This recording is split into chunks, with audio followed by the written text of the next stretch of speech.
Hello guys, welcome to Exam with Ease. So our today's chapter is chapter number 5 of Management Accounting book by Mr. M. N. Arora sir. That is Cost Volume Profit Analysis. तो इस chapter में basically हम जो study करने वाले हैं वो होगा जो प्रोडक्शन होती है उसके तीन एस्पेक्ट्स जो कि होते हैं कॉस्ट, वॉल्यूम और प्रॉफिट। उसका इंटर रिलेशन हम इस चैप्टर में स्टडी करेंगे जिसके बेसिस पे कुछ फार्मूला डिराइव करे गए हैं और उन फार्मूलाज को हम क्वेश्चंस में अप्लाई करेंगे न्यूमेरिकल्स में और उससे हम क्वेश्चन सॉल्व करेंगे। तो बेसिकली इस चैप्टर में एक सेट ऑफ फार्मूलाज है जो कि एक बेसिक इक्वेशन पे बेस्ड है सारा।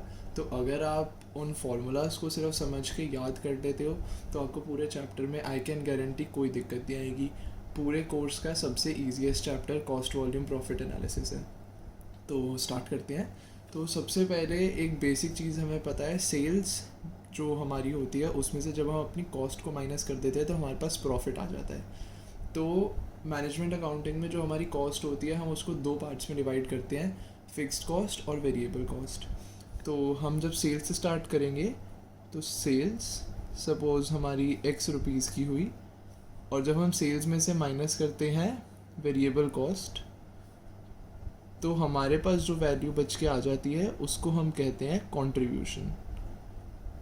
तो ये अगर आपने पिछले चैप्टर्स कर लिए हैं अभी तो उसमें आपको पता होगा ये कंट्रीब्यूशन टर्म ऑलरेडी यूज़ हो चुका है। बट अगर आप यहाँ से स्टार्ट कर रहे हो तो बेसिकली सेल्स में से जब हम वेरिएबल कॉस्ट माइनस कर देते हैं तो उसका हमने एक न्यू नेम रखा है जो कि है कंट्रीब्यूशन। अब हम जब इस कंट्रीब्यूशन में से फर्दर माइनस कर देंगे हमारी प्रोडक्शन की सारी जो फिक्स्ड कॉस्ट है, तो जो हमारे पास फाइनल बच के आंसर आएगा वही हमारी डिज़ायरेबल चीज़ है जो कि है प्रॉफिट। तो हमारा ये ऑलमोस्ट पूरा चैप्टर इसी इक्वेशन के ऊपर बेस्ड है। हमें इस पूरे चैप्टर में हमें सेल्स के बारे में बात करनी है, हमें कॉस्ट के बारे में बात करनी है और हमें प्रॉफिट के बारे में बात करनी है। तो इसको मैंने समझाने के लिए एक चार्ट बनाया है यहाँ पे जो ग्राफ के थ्रू एक्सप्लेन हो रहा है। तो इसमें जैसे आप देख सकते हो ये हमारी है फिक्स्ड कॉस्ट। फिक्स्ड कॉस्ट होती है जो कि किसी भी लेवल ऑफ प्रोडक्शन पे कॉस्ट जो होती है वो हमारी सेम रहती है। अगर हम 0 यूनिट्स बना रहे हैं तो भी हमारी कॉस्ट इतनी है, अगर हम 100 यूनिट्स बना रहे हैं तो भी हमारी कॉस्ट इतनी है। वेरिएबल कॉस्ट आपको पता है कि जैसे जैसे यूनिट्स बढ़ते हैं हर यूनिट के साथ साथ वेरिएबल कॉस्ट बढ़ती जाती है। तो अगर हम यहाँ पे देखें तो वेरिएबल कॉस्ट और फिक्स्ड कॉस्ट, तो ये जो पूरा टोटल हमारा एरिया है ये हमारा हो गया टोटल कॉस्ट का और ये हमारी लाइन है सेल्स की। तो आप देख सकते हो कि जब सेल्स से पहले यहाँ पे है, जब सेल्स को हम यहाँ पे अगर कंपेयर करें इस लाइन को वेरिएबल कॉस्ट से, तो जितना ये पोर्शन है यहाँ पे सेल्स से कम आ रही है हमारी वेरिएबल कॉस्ट। तो इसका मतलब ये है कि अगर जो कंपनी है वो सेल्स इस पॉइंट से कम प्रोडक्शन करती है और कम सेल्स करती है तो वो लॉस इनकर करेगी। लेकिन जब कंपनी इस पॉइंट से ऊपर जितनी भी प्रोडक्शन करेगी उसमें उसको प्रॉफिट होगा, क्योंकि यहाँ पे जो उसकी सेल्स वैल्यू है वो उसकी टोटल कॉस्ट जो है उससे ज़्यादा है। तो जो ये पॉइंट है जो डिफ़ाइन करता है कि कहाँ पे किस लेवल ऑफ प्रोडक्शन पे या किस लेवल ऑफ सेल्स पे हम प्रॉफिट अचीव करेंगे या जिसके बियॉन्ड हम लॉस इनकर करेंगे, उसको कहते हैं ब्रेक इवन पॉइंट। तो इस चैप्टर में एक हम करेंगे कॉस्ट वॉल्यूम प्रॉफिट एनालिसिस और एक हम करेंगे ब्रेक इवन एनालिसिस जो कि इस ग्राफ के ऊपर बेस्ड है। तो बेसिकली इसमें एक सेट ऑफ फार्मूलाज है जो मैंने जैसे भी आपको बताया। तो मैं यहाँ पे उन फार्मूलाज को लिखने वाला हूँ और मैं साथ साथ समझाता जाऊँगा कि उस फार्मूला का क्या मतलब है। और जहाँ पे मैं शॉर्ट फॉर्म लिखूँगा तो आप प्लीज़ नोट कर लेना उसको, आप एग्ज़ाम में कोशिश करना कि आप फुल फॉर्म्स ही यूज़ करो, क्योंकि कई कई जो चेकर होते हैं उनको इतनी नॉलेज नहीं होती सब्जेक्ट की, वो सिर्फ चेकिंग के लिए उनको बिठा दिया जाता है तो वो शॉर्ट फॉर्म को कुछ भी एज्यूम कर लेंगे तो आपके मार्क्स कट जाएंगे। और बाकी मैं जितनी भी ये फार्मूलेज लिख रहा हूँ, जितना भी मैं आपको समझा रहा हूँ लिखते हुए, तो मैं इसकी पूरी एक पीडीएफ फाइल बना के लिंक डाल दूँगा वीडियो के डिस्क्रिप्शन में, तो आप वहाँ से उस पीडीएफ को डायरेक्ट डाउनलोड भी कर सकते हो अगर आप अपने नोट्स खुद नहीं बनाना चाहते। तो अब हम फार्मूला स्टार्ट करते हैं। तो हमने सबसे पहले जो पढ़ा था उसमें जो अभी हमने ग्राफ में स्टडी करा है विच वॉज टोटल कॉस्ट, इसके दो पार्ट्स होते हैं which is variable cost plus fixed cost, जो कि मैंने अभी आपको बताया कि वेरिएबल कॉस्ट जो नंबर ऑफ़ यूनिट्स के साथ इंक्रीज़ होगी और फिक्स्ड कॉस्ट जो एनी लेवल ऑफ प्रोडक्शन पे हमारी सेम रहती है। तो इस चैप्टर में एक थोड़ी सी डिस्क्रिपेंसी है बुक्स में कि जो आपका प्रीवियस चैप्टर है, जब आप स्टैंडर्ड कॉस्टिंग करोगे तो उसमें you will get to know कि वेरिएबल कॉस्ट और मार्जिनल कॉस्ट में डिफरेंस होता है। लेकिन जब आप ये कॉस्ट वॉल्यूम प्रॉफिट एनालिसिस कर रहे हो तो इसमें उन्होंने काफ़ी जगह पे वेरिएबल कॉस्ट को ही मार्जिनल कॉस्ट की तरह ट्रीट करा हुआ है। तो अगर आपको दिख रहा है कि जो आपका क्वेश्चन है वो आपका कॉस्ट वॉल्यूम प्रॉफिट का है, तो आपको उसमें देखना कि अगर वेरिएबल कॉस्ट है तो वही आपकी मार्जिनल कॉस्ट होगी, और अगर मार्जिनल कॉस्ट है तो वही आपकी वेरिएबल कॉस्ट होगी। अब जो हमने सेल्स का बताया था, सेल्स के 3 पार्ट्स होते हैं। Sales is equal to profit, जो कि हमारा सबसे डिज़ायरेबल है, then variable cost plus fixed cost. तो अब इसको हमने बताया था कि सेल्स माइनस वेरिएबल कॉस्ट आपकी हो जाती है कंट्रीब्यूशन। तो कंट्रीब्यूशन को हम लिख सकते हैं, contribution is equal to profit plus fixed cost.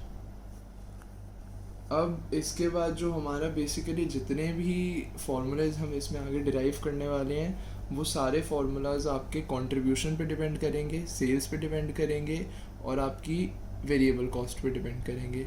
और किसी एक आध फार्मूले में आपकी फिक्स्ड कॉस्ट भी यूज़ हो रही है, बट ऑलमोस्ट फार्मूला में सिर्फ यही 2-3 चीज़ें यूज़ होने वाली हैं। तो सबसे पहला हमारा इसमें जो आता है फार्मूला वो होता है हमारा प्रॉफिट वॉल्यूम रेशियो, या जिसको हम और शॉर्ट फॉर्म में अगर देखा जाए तो हम बोलते हैं पीवी रेशियो। तो बेसिकली ये रेशियो हमें बताता है कि जो हमारा प्रॉफिट वॉल्यूम है वो हमारा कितनी सेल्स के हिसाब से वेरी कर रहा है, मतलब प्रॉफिट और हमारी सेल्स के रिलेशन को ये बताता है। तो इसके 2 फार्मूले होते हैं। तो फर्स्ट फार्मूला जो है, जिसमें अगर हमें सेल्स की जगह selling price per unit given है तो हम यूज़ करते हैं, जो हमने ऊपर कंट्रीब्यूशन निकाली तो हम कंट्रीब्यूशन भी पर यूनिट निकाल लेंगे। तो कंट्रीब्यूशन पर यूनिट अपॉन जो हमारा सेल्स प्राइस पर यूनिट है, सेल प्राइस पर यूनिट। और जब हम इसको मल्टीप्लाई बाय 100 कर देंगे तो जो हमारी परसेंटेज में वैल्यू आ जाएगी वो हमारा हो जाएगा प्रॉफिट वॉल्यूम रेशियो। और अगर आप 100 से मल्टीप्लाई नहीं भी करते हो, अगर आप इसको रेशियो के टर्म्स में छोड़ना चाहते हो तो आप वो भी कर सकते हो। देन इसका नेक्स्ट फार्मूला हमारा आता है, अब इसमें अगर आप यहाँ पे सेल्स प्राइस पर यूनिट है और यहाँ पे कंट्रीब्यूशन पर यूनिट है, अगर आपको क्वेश्चन में पर यूनिट प्राइस और पर यूनिट कॉस्ट नहीं दे रखी तो आप उसको ऑन अ होल अगर आपको कंट्रीब्यूशन दे रखा है तो इसका आपका फार्मूला बन जाएगा पीवी रेशियो। अच्छा, तो अब मैं जहाँ पे भी लिखूँगा पीवी रेशियो या कंट्रीब्यूशन, ये तो मैं इनकी यूज़ करूँगा शॉर्ट फॉर्म। तो ये आपको ध्यान रखना है कि आप एग्ज़ाम में शॉर्ट फॉर्म यूज़ नहीं कर रहे। तो PV ratio is equal to total contribution upon हमारी जो है टोटल सेल्स। इससे हमारा आ जाएगा PV ratio according to total contribution और टोटल सेल्स। इसको फिर आप 100 से मल्टीप्लाई कर दोगे तो आपका परसेंटेज टर्म्स आ जाएगा, नहीं तो आप रेशियो के टर्म में छोड़ सकते हो। देन हमारा इसी का एक और फॉर्मूला बनता है पीवी रेशियो। अगर उसमें परसेंटेज के टर्म्स में हमें दे रखा है कि जैसे कई क्वेश्चंस होते हैं उसमें आपको बता देंगे कि जो कंपनी है उसकी सेल्स इतने परसेंटेज से इंक्रीज़ हुई, या उनकी जो कंट्रीब्यूशन है वो इतने परसेंटेज से इंक्रीज़ या डिक्रीज़ हुई। तो इसका आपका एक और फॉर्मूला बनता है change in contribution upon change in sales.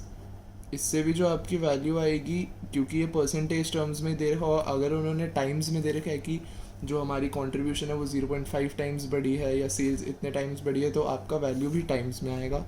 और अगर उन्होंने परसेंटेज में दे रखा है तो आपकी वैल्यू भी परसेंटेज में आएगी। तो बेसिकली जैसा क्वेश्चन में गिवन हो आप वैसे कर सकते हो, इसका कोई इशू नहीं होगा।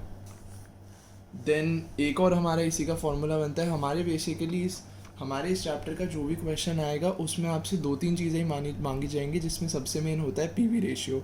तो पीवी रेशियो निकालने की, which is profit volume ratio निकालने के हमारे पास बहुत सारे फार्मूला गिवन है इसमें। तो नेक्स्ट हमारा बनता है PV ratio is equal to, अब जो हमने यहाँ पे अब तक हम कंट्रीब्यूशन यूज़ कर रहे थे तो यहाँ पे हम लेंगे फिक्स्ड कॉस्ट अपॉन में हम करेंगे ब्रेक इवन पॉइंट।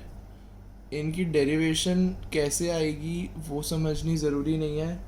अगर आप समझना चाहो तो मैं इसके लिए अलग से वीडियो बना दूंगा, या मैं इसी वीडियो में आगे डिस्क्राइब कर दूंगा कि कैसे बनती है, बट इनकी डेरिवेशन आपको रिक्वायर्ड नहीं है। आप अभी और फार्मूले जब पढ़ोगे तो आपको दिखेगा कि ये वाला फार्मूला कैसे डिराइव हुआ था।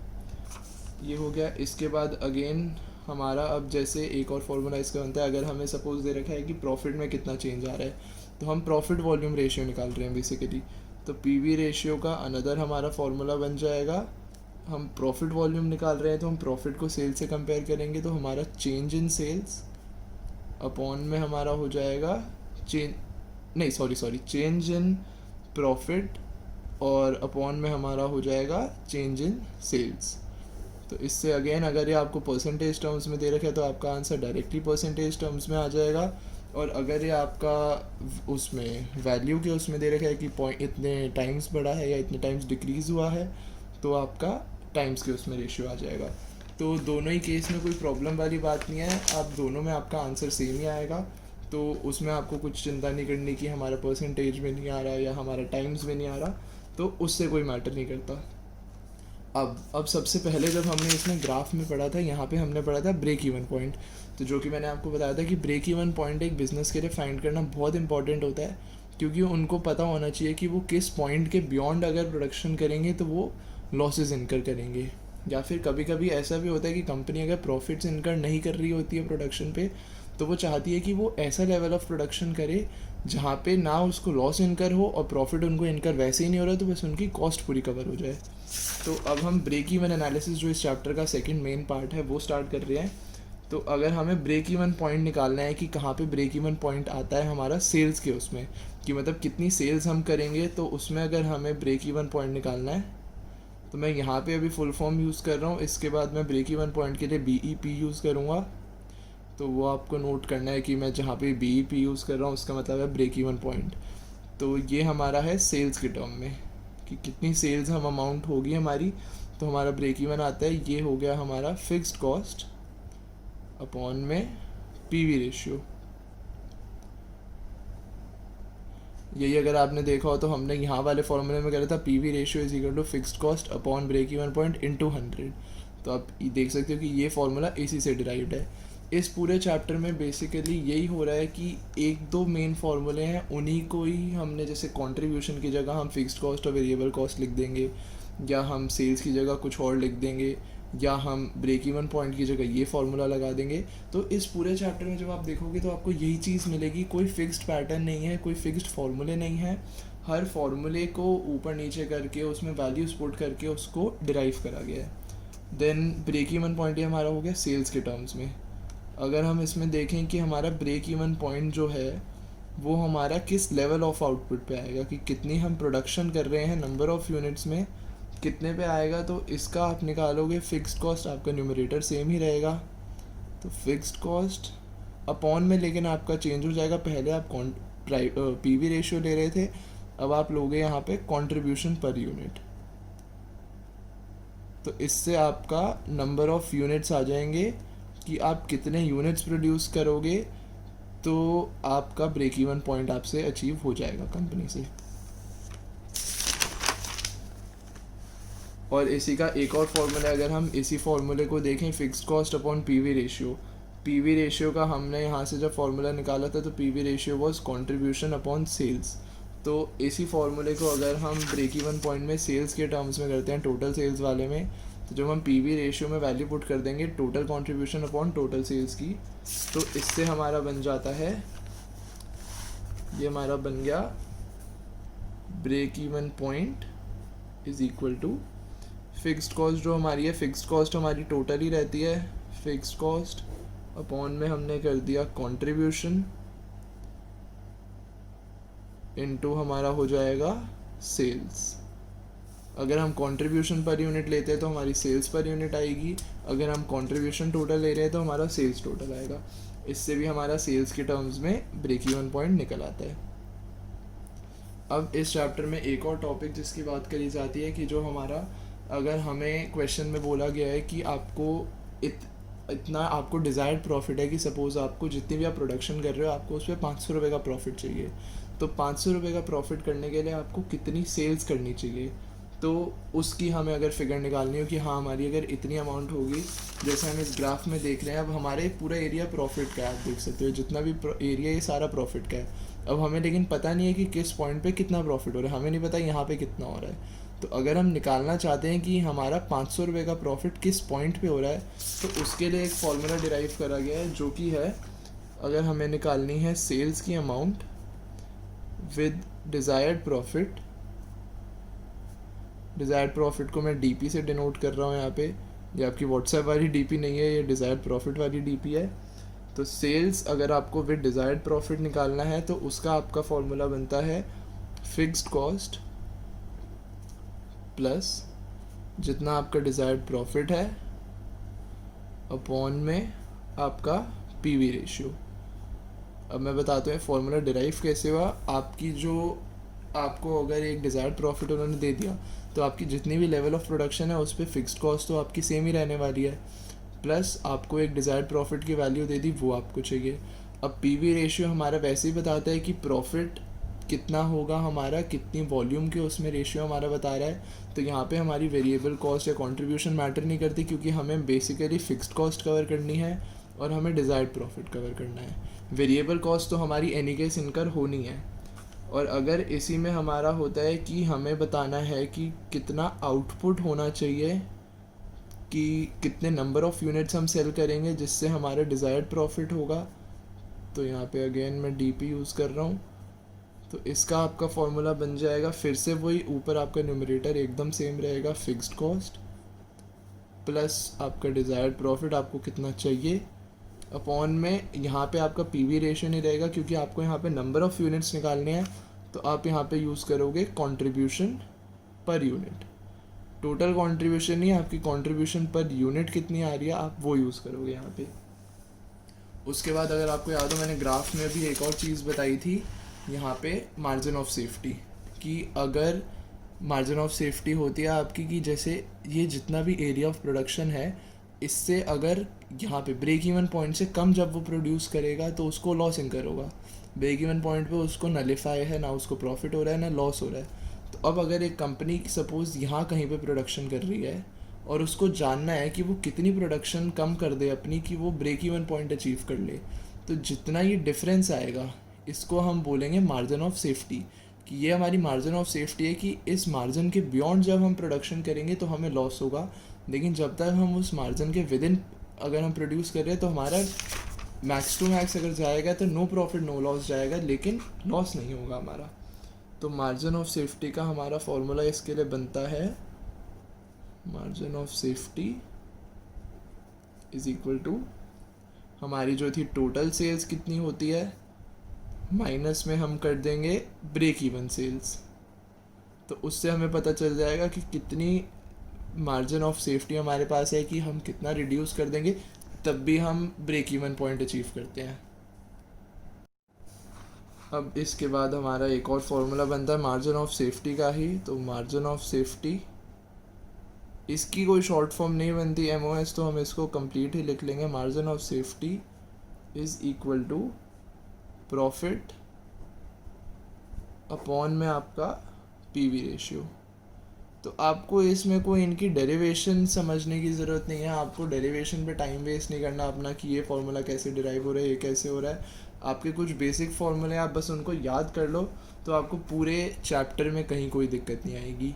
ये सेट ऑफ फार्मूलाज है, एक दो कुछ एक्स्ट्रा फार्मूला हैं जो बुक में डायरेक्टली नहीं गिवन है, बट मैं आपको बता देता हूँ कि अगर हमें बोला है क्वेश्चन में कि हमें एक डिज़ायर्ड वैल्यू ऑफ प्रॉफिट चाहिए, तो वो आप वो निकालो कि हमारी अगर हमें सेल्स दे रखी है और हमारा पीवी रेशियो और फिक्स्ड कॉस्ट वगैरह दे रखी है, तो आप बताओ कि हमारा प्रॉफिट कितना होगा अगर उन्होंने हमें वेरिएबल कॉस्ट या कंट्रीब्यूशन कुछ भी नहीं दे रखा। तो इसका एक फॉर्मूला बनता है profit is equal to sales into PV ratio. PV ratio मैंने आपको बताया था कि प्रॉफिट और वॉल्यूम के बीच में हमारा रिलेशन बताता है। इसमें से आप माइनस कर दोगे फिक्स्ड कॉस्ट, तो इससे आपका आ जाएगा प्रॉफिट। तो जैसे आप देख सकते हो कि sales into PV ratio basically हमारा था contribution, sales into PV ratio हमारा था कंट्रीब्यूशन। तो आप ये देखो कि बेसिकली इसमें सारे फॉर्मूले एक दूसरे फॉर्मूले से डिराइव हो रखे हैं और कोई सेट ऑफ फॉर्मूला नहीं है। तो यहाँ तक ये वाली वीडियो एंड होती है। इसमें मैंने आपको बेसिक के सारे फॉर्मूले बता दिए, यहाँ पे हो गए, ये मैंने आपको सारे फॉर्मूलाज बता दिए हैं। मैंने आपको ग्राफिकल एग्जांपल दे दिया है कि कैसे समझाना है कि कैसे ब्रेक इवन पॉइंट बनता है, क्या मार्जिन ऑफ सेफ्टी होती है। तो इसकी मैं एक पीडीएफ अपलोड कर दूंगा पूरे फॉर्मूले की और ये 3 पेज की, कि अगर आपको उस पीडीएफ को सेव करना है आप उस पीडीएफ को भी सेव कर सकते हो, अगर आपने खुद लिखना है आप खुद भी लिख सकते हो। तो नेक्स्ट वीडियो में हम इस पे कुछ क्वेश्चंस प्रैक्टिस करेंगे। इसके बहुत बेसिक क्वेश्चन होते हैं, बस आपको ये देखना है कि आपको कौन सा फॉर्मूला कहाँ पे अप्लाई करना है। तो नेक्स्ट वीडियो में हम इसके क्वेश्चंस करते हैं। तो अगर आपको वीडियो से कुछ समझ आया और आपको वीडियो अच्छी लगी तो please do subscribe and like this video. Thank you so much.